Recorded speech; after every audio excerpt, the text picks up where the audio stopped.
Opposition parties have walked out of the Indian parliament in protest at the refusal of the Prime Minister, Narendra Modi, to address ethnic violence in the state of Manipur, a situation that has been described as being close to civil war.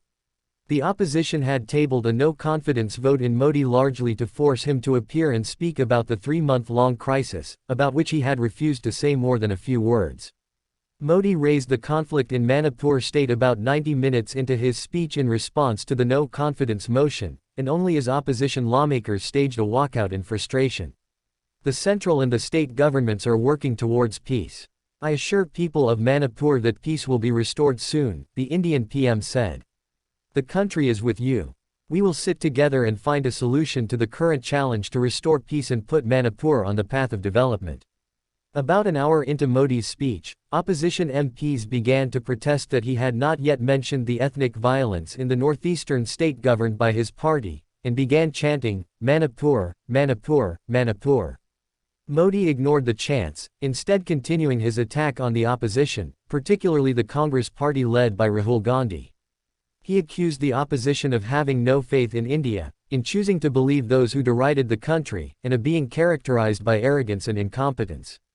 "The more they attack me, the more I succeed," he said. Only after the opposition had walked out did Modi make a few brief remarks about Manipur. After accusing the opposition of not having the patience to listen, he said, "I want to tell the mothers and sisters of Manipur that the country and the parliament are with you." The current session of parliament, which began on the 20th of July, has been dominated by the opposition's anger at Modi's refusal to talk about the violence that has engulfed Manipur. Small state in the country's far east, Manipur has been convulsed by violent clashes between the Meitei and Kuki communities. More than 180 people have been killed, hundreds more wounded and thousands reduced to living in camps since the violence erupted in May. Manipur. Why is there conflict and how is the government responding?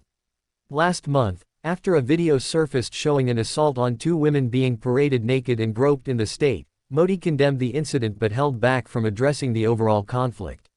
In his speech, Modi said the violence in Manipur was saddening. Crimes against women are unacceptable and the central government as well as the state government will work to ensure the guilty are punished, he added. The debate on the no-confidence motion began on Tuesday and has been marked by fiery and acrimonious exchanges, violent gesturing and finger-wagging. The debate was a rare appearance in parliament from Modi. During the debate, the Congress MP Gaurav Gogoi told the House, "I have seen many parliaments.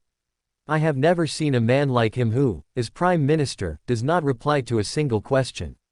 He does not believe in parliamentary democracy." Gandhi spoke on Wednesday, when Modi was not present, accusing the PM of dividing Indians and calling him Ravana, the chief villain of the Hindu epic the Ramayana. "You have divided Manipur, you have broken it up. You have sprinkled kerosene all over the country.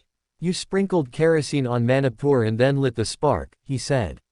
One newspaper editorial described his speech as a missed opportunity. The Home Minister, Amit Shah, retaliated angrily during his 2-hour speech in reply. "The violence in Manipur is shameful. But what is more shameful is doing politics over it," he said.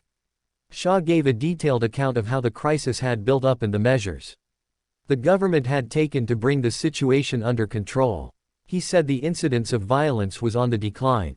The no-confidence motion was defeated, as expected. The Modi government has a huge majority, with 336 seats to the opposition's 143.